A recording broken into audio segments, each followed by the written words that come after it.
I came home early from a business trip to find my wife's stuff gone. I'm moving in with someone more successful. She texted me. I didn't respond, just called my lawyer. 48 hours later, she realized she left with nothing and my phone exploded with desperate calls. I still can't believe I'm typing this. 3 days ago, my life was normal. Now I'm sitting in our half-empty bedroom staring at bare closet spaces where my wife's clothes used to be, trying to make sense of everything. It started when I came home early from a business trip to Portland. The whole flight I was actually excited because I'd managed to wrap up everything a day early and thought I'd surprise Dana. We'd been married for 4 years, together for 6, both 29 when we got hitched. Now I'm 32 and she's 31. The first weird thing I noticed was her car wasn't in the driveway. Not super unusual. She'd been going to the gym a lot lately. But when I opened our front door, something felt off. You know that feeling when you walk into your house and can just tell something's different? I called out her name, but the silence that answered back felt heavy. Walking into our bedroom, I froze.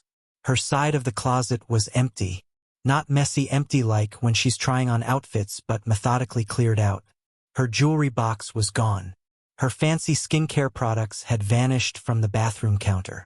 Even her stupid essential oil diffuser that always made the room smell like a Whole Foods was missing. My hands were shaking as I pulled out my phone to call her. Straight to voicemail. That's when the text came through. I can't do this anymore. I'm moving in with someone more successful, someone who matches my ambitions. I'll have my lawyer contact you about the divorce. I sat on our bed, my bed now I guess, for what felt like hours, thinking back over the last few months. The signs had been there, I just hadn't wanted to see them. She'd started making these little comments about my lack of drive, constantly comparing our life to her coworker Christian's Instagram posts, his business trips to Dubai, his Tesla, his summer house. I tried to remind her we were doing fine, building our life at our own pace, but she'd just get this look in her eyes like she was staring at something disappointing. The gym membership at that fancy new place downtown, the sudden interest in luxury lifestyle YouTubers, the way she'd come home late from networking events smelling like expensive cologne. God, I'd been so blind. I didn't break down, didn't trash the place, didn't drunk dial her family. Instead, I did 3 things. Called my buddy Jared, who happens to be a divorce lawyer, took photos and videos of everything, sent her 1 text. Noted, my lawyer will be in touch. Then I poured myself 2 fingers of whiskey, opened my laptop and started making lists. Bank accounts, credit cards, passwords, our lease, the joint phone plan, everything that needed to be dealt with. Her mom called around 8 p.m. I let it go to voicemail. Her sister Kira texted asking what happened. I didn't respond. A string of notifications from Dana started coming in around midnight. Apparently my lack of emotional breakdown wasn't the reaction she'd expected. Jeremy, please talk to me, you're being cold. I deserve better than this silent treatment. Christian says you're being manipulative by not responding. I turned off notifications and kept working. By 3 a.m. I had a clear picture of our finances and a solid to-do list for tomorrow. The apartment lease is in my name, the utilities too. She left her name on all our joint accounts though, rookie mistake. It's weird, I always thought if something like this happened I'd fall apart, but all I feel is this cold focused clarity. Like watching a movie where you finally understand the plot twist that was obvious all along. Tomorrow I meet with Jared to start the divorce proceedings. I've already packed up the few photos of us that were still around, changed the Netflix password, ordered a new keypad for the front door. The funniest part, she left behind all her important documents. Birth certificate, passport, social security card, everything. There in our fireproof safe, which she apparently forgot about in her rush to her new successful life. I'm sure that's going to be fun for her to deal with. I keep waiting to feel devastated, to break down and cry, to want to beg her to come back. But instead I just feel ready. Ready to handle whatever comes next. I'll update when there are significant developments. Right now I need to focus on protecting myself and handling this the right way. Thanks for reading Reddit. Feels good to get this all out somewhere. Update.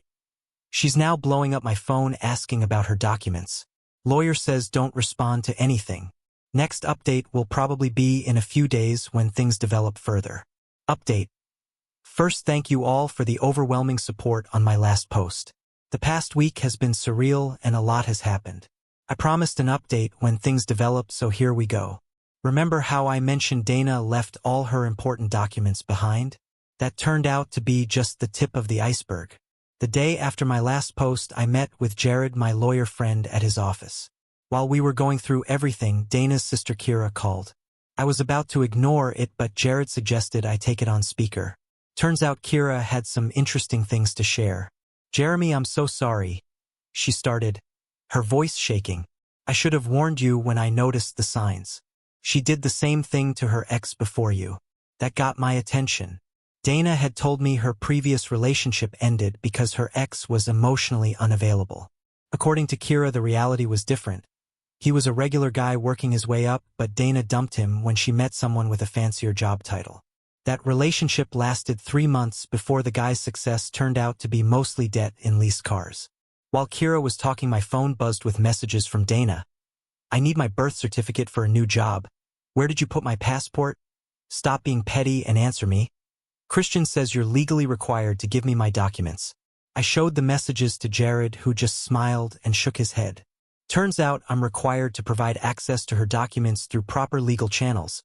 But since she abandoned the residence without notice, we can require her to follow formal procedures to retrieve them. Everything has to go through lawyers now. The next bombshell dropped when Dana's mom called. I actually picked up this time, and she spent 20 minutes apologizing. Apparently this pattern started in high school. Dana constantly trading up friends based on their parents' wealth or status. Her mom had hoped she'd grown out of it after meeting me, since I seemed to ground her. She's living in Christian's downtown apartment now, her mom said, sounding tired. The one he's always posting about on Instagram. It's a rental his parents co-signed because his credit was too low. I spent the next few days getting my life in order. Changed all passwords and security questions. Froze our joint credit cards, legally leaving her portion of the accounts accessible. Switched the utilities solely to my name. Changed the locks and door codes. Started documenting everything for the divorce proceedings. Then came the social media storm. Dana had been posting these perfectly staged photos in Christian's apartment. All #blessed and living my best life. But reality was creeping in through the cracks.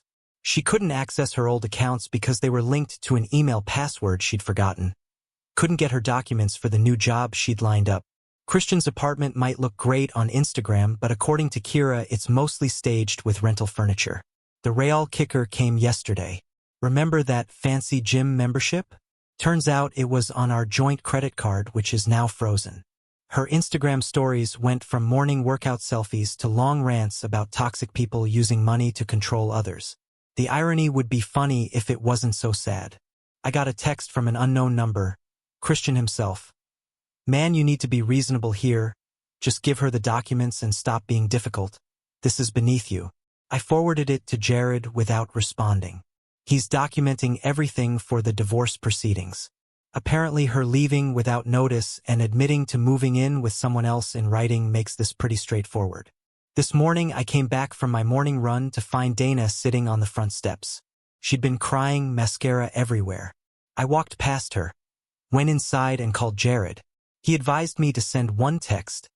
All communication must go through legal representatives. Contact information has been provided. She sat out there for 2 hours, alternating between crying and angry texting. I kept the security camera recording and went about my day. Finally, she left when her phone died. I'm not going to lie, part of me feels satisfied seeing her perfect exit strategy crumbling. But mostly I just feel tired. Tired of the drama. Tired of the games. Tired of realizing our whole relationship might have been her settling while waiting for something better. Tonight I ordered takeout, opened a beer and started packing up the last of her things for when her lawyer eventually contacts me. Found her old journal from when we first started dating. Didn't read it, just added it to the box. Whatever version of her wrote in that journal doesn't exist anymore, if she ever did. Edit. Since many are asking, no, I haven't touched any of her documents. They're exactly where they've always been, safe and secure. Everything will be handled properly through legal channels. Update. Her lawyer finally reached out, meeting scheduled for next week. I'll update again after that if there's anything worth sharing. Update 2. It's been 2 months since my last update, and wow, what a ride. I've been holding off on posting because I wanted to make sure everything I'm sharing is factual and not just emotional reaction. Also, frankly, I've been busy living my life. First, the meeting with lawyers happened. It was surreal sitting across from Dana in a conference room watching her try to maintain her upgraded lifestyle image while wearing the same dress I'd seen in her Instagram post 3 times that week. The meeting was mostly straightforward until she demanded immediate access to her documents. Her lawyer actually winced when Dana interrupted him to say, "I have a right to my things. He's keeping them hostage." Jared calmly pulled out printed copies of all her social media posts about moving up in life and leaving the past behind. Her documented choice to leave combined with her public admissions about moving in with Christian made everything pretty clear-cut. We set up a supervised exchange of belongings for next week. But here's where it gets interesting. Remember that work project I mentioned in my first post, the one that sent me to Portland? Turns out cutting the trip short to deal with this mess was the best career move I could have made. I ended up handling a crisis that popped up while everyone else was still traveling back. The higher-ups noticed. I'm not going to share too many details, but let's just say my focus and performance during all this personal drama impressed the right people. Got a promotion last week, nothing crazy. I'm not suddenly driving a Tesla or buying a penthouse, just a solid step up with better benefits and some actual work-life balance. The gym membership, I started to clear my head. Turns out I actually enjoy it. Down 15 pounds and finally learned how to do a proper deadlift. My trainer Marcus has become a good friend. He's the one who introduced me to my current girlfriend Adrian. Yeah, you read that right. Wasn't looking for anything, but sometimes life has other plans. She's a pediatric nurse who loves horror movies and makes terrible puns.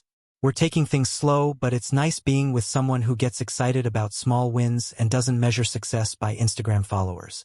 Meanwhile, Dana's perfect new life isn't looking so perfect anymore. Her sister Kira, who's still checking in on me, occasionally filled me in on some details. Christian's amazing career trajectory hit a snag when his company started layoffs. His luxury apartment rent is 3 months behind. That financed Tesla repossessed last week. The fancy restaurants and clubs, all on maxed-out credit cards. Dana's been trying to get a new job, but it's hard without easy access to her documents. Yes, we're processing everything legally, but these things take time. Every application needs proof of identity and right to work. Her temporary solutions keep hitting walls. Her social media tells an interesting story.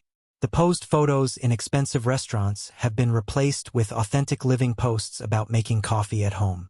Her captions switched from #blessed to long rants about learning who true friends are. The turning point came last Tuesday. I was having lunch with Adrian at this little sandwich place downtown when Dana walked in with a friend. She froze when she saw us, then spent the next 20 minutes very obviously trying to eavesdrop while pretending to study the menu. I kept eating my sandwich and telling Adrian.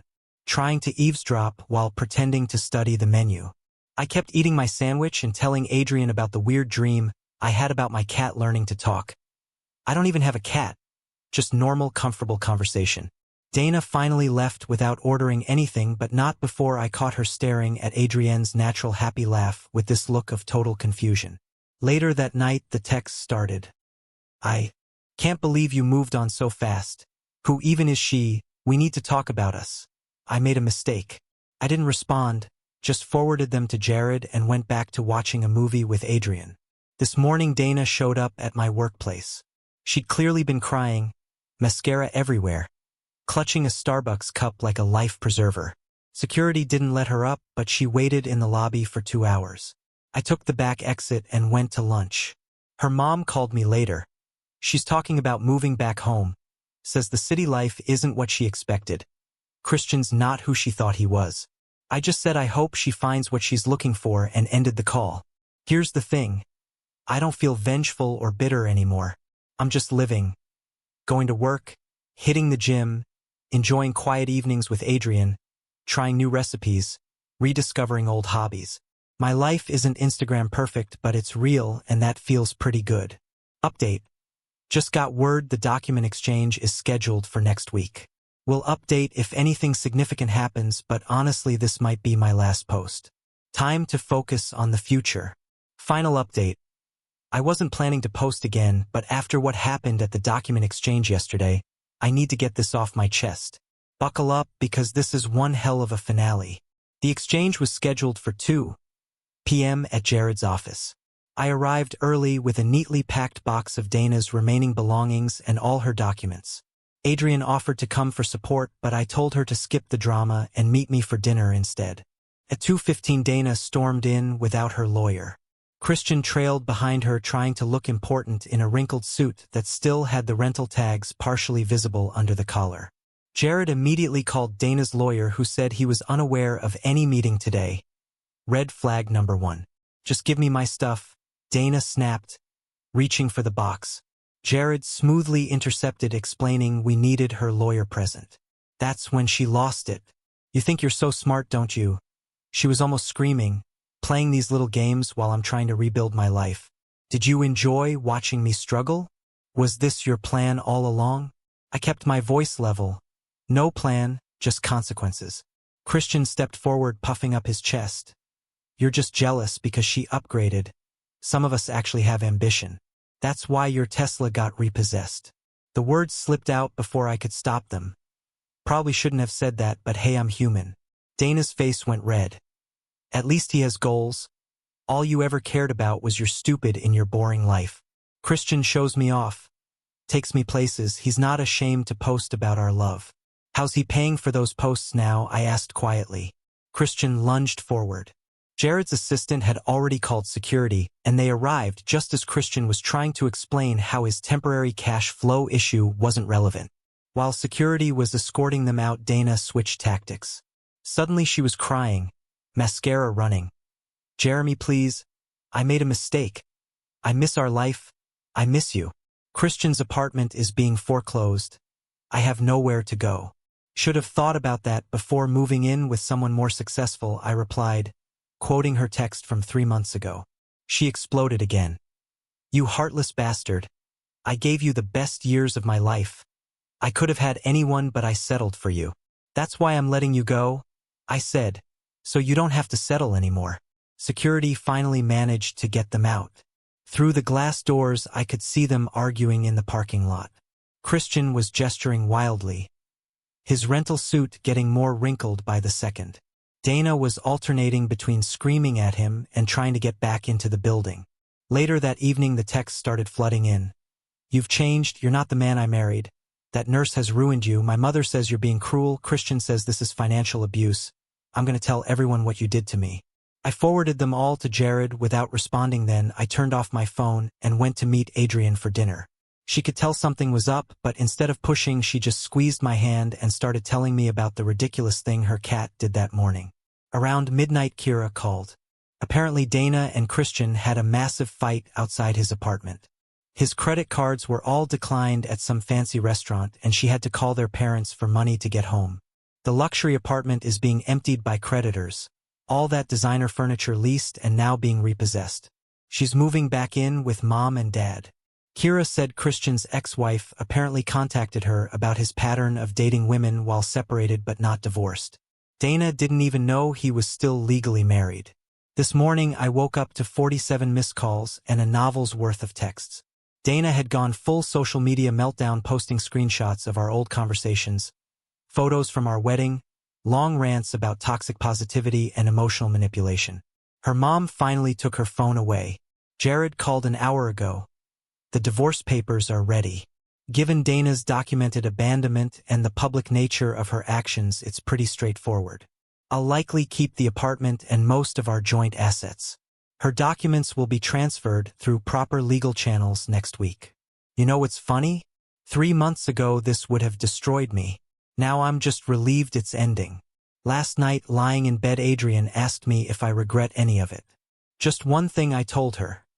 I regret not valuing myself enough to see the red flags sooner. She kissed my forehead and said, well, at least you're seeing in color now. That's really it, isn't it?